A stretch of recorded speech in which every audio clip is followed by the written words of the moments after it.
In this forecast, we are watching for the possibility of severe storm or two across the Ohio River Valley, with more rain showers behind it with a second system later this week. This may lead to some snowfall for a good portion of the New England corridor, and this will also introduce much colder temperatures to the region behind it. Everything you need to know on Project Gladiator. Hello everyone, and welcome back to another Project Gladiator Wednesday update, and today I'll be covering the weather for the rest of the week of February 21st until around February 25th. Again, I hope everyone is having an amazing week so far, but we're going to be starting off with the Jetstream Pattern and generally where in the US we are expected to see our rain showers and the potential for an isolated severe thunderstorm or two.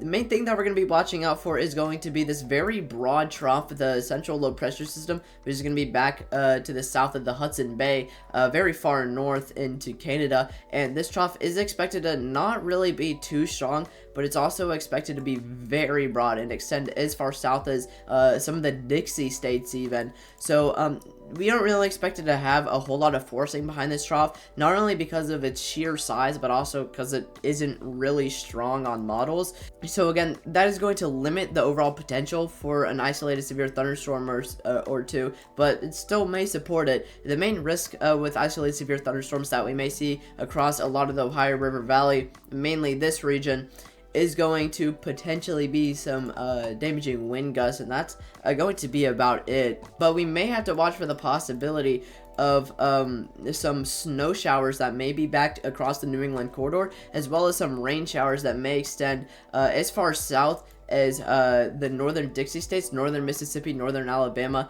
northern Georgia, and potentially even into South Carolina. And this may even bring with it some lightning and maybe some weak severe thunderstorm-like features, but overall they shouldn't really be too strong.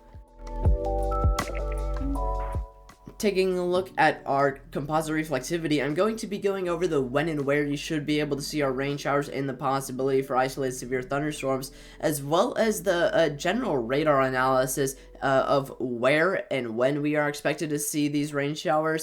So let's start off with the potential isolated severe thunderstorms. We are expected to see these begin to develop as some rain showers, but then they are really expected to pop off around noon of the 22nd tomorrow across a lot of central western Illinois, central Indiana, and central Ohio, and those may even extend down into southern Indiana and southern Ohio. But then we are expected to see that organize into a broad line of rain showers and thunderstorms, which may bring some gusty winds and some lightning to places such as Tennessee, Kentucky, northern Mississippi, and northern Alabama in the very early morning of the 23rd, and then we are expected to see that push into the Appalachians as it continues into the morning, and then by the time everyone begins to wake up around noon, around 10 a.m., we are expected to see this fast-moving system stationed across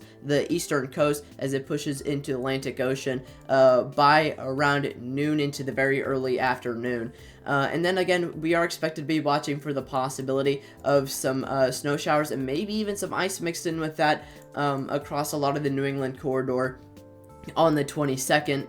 And then we may even have to watch for the possibility of some lake effect snow back across some of the Great Lakes region. Something I do want to mention really quickly before we continue on is that we are expected to see another smaller low pressure system that is going to be back behind this, coming south out of Canada here, mainly towards the end of the week, anywhere from the 23rd into the 24th, which may bring some light rain showers and maybe even some snow to the Ohio River Valley. However, I don't really think it's going to bring too much snow, and that should push off into Atlantic around the 25th.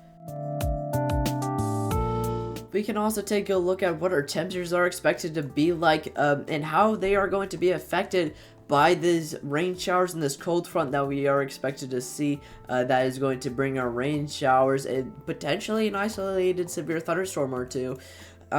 We are expected to see this introduce and bring much colder temperatures to a lot of the Ohio River Valley, especially a lot of the northern U.S. here, mainly across a lot of the northern plains and a lot of the Great Lakes region, should see temperatures at night that may be dropping as low as below freezing.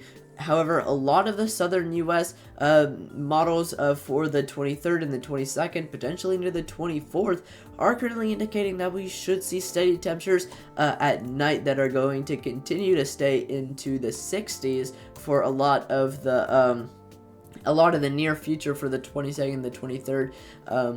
The southern central U.S. should be a lot more resilient to those warmer temperatures and should continue to rise. The case shouldn't really be the same for the eastern half of the United States, as we are expected to see that cold front, which is going to bring much colder temperatures to the areas that we've been looking at for rain showers.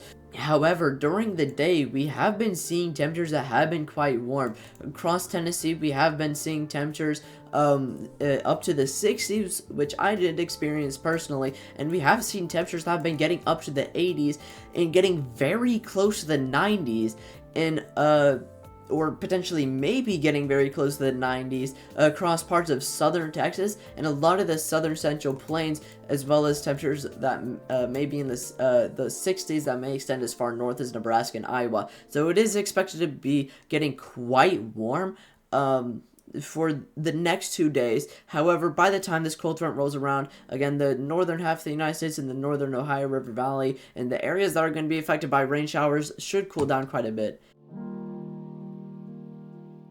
Taking a look at our instability, in other words, our fuel for severe thunderstorms, and generally how it is expected to affect the possibility of some isolated severe thunderstorms across the Ohio River Valley.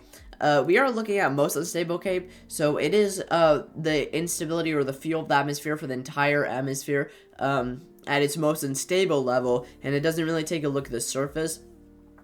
We aren't really expected to have a whole lot of surface instability, meaning that the fuel for severe thunderstorms isn't expected to extend down to the surface level, meaning that we aren't expected to see any inflow of storms extend down to the surface level, meaning that we aren't expected to see really all that much of a potential for tornadoes. However, we still may be able to see the possibility of some elevated rotation, but not the risk for tornadoes. But elevated severe thunderstorms can still produce the possibility of gusty winds, and that's the main thing we're going to be watching for with these severe thunderstorms. And it definitely does look like we do have a very decent amount of instability, which is going to be fueling a lot of those isolated severe thunderstorms that may be possible across the Ohio River Valley. However, a lot of this instability is expected to clear out as the line of rain showers and thunderstorms develops as it moves into Tennessee and some of the Dixie states. There is expected to be at least a little bit of most unstable Cape. However, it isn't really expected to fuel anything too severe,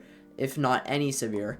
Taking a look at our supercell composite, what this does is it kind of combines the parameters of the atmosphere to kind of give us the best idea of the possibility for severe thunderstorms. It doesn't really give us a risk for severe thunderstorms, but it is a good model or indication to go off of to kind of get a general idea of what the risk for severe thunderstorms may be like. And there are some supercell composites that are expected to be across this region. Again, we aren't really expected to see anything really too crazy, too severe with a lot of the thunderstorms that we may see across the Ohio River Valley, indicated by our supercell composites. So again, the risk for severe thunderstorms is quite limited, but it is there and it is possible. But it isn't really likely. But again, the risk for severe thunderstorms is there.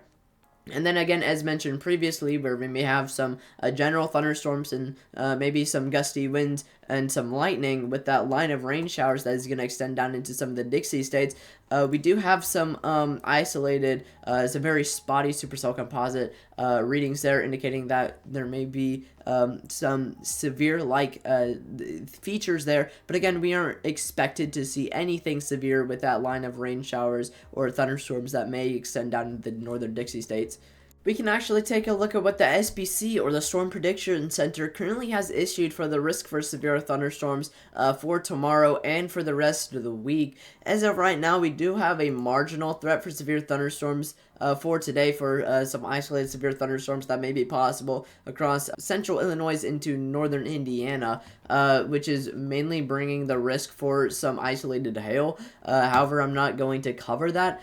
And then for tomorrow, we currently don't have any areas issued for the risk for severe thunderstorms, which is which is marginal and above. We currently just have TSTM risks, which is some general thunderstorms that don't really bring severe like features. However, we may have a marginal threat added by tomorrow, depending on what the SPC thinks of the risk for thunderstorms tomorrow. But as of right now, this still indicates that the risk for severe thunderstorms is expected to be quite low, but the risk for storms in general is still there. I'm still kind of uncertain about the risk for severe thunderstorms because the instability, the fuel for severe thunderstorms is there. However, there's not a lot of forcing behind the trough, and a lot of composite reflectivity models are indicating some quite robust storms, but not too robust, and generally much more marginal.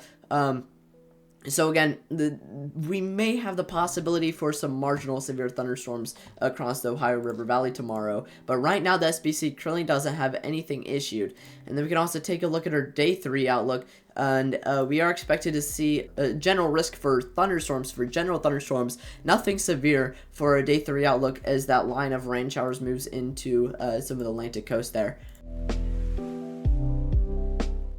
Taking a look at our total snowfall models, we're going to take a look at what the risk for some snow may be like across the New England corridor.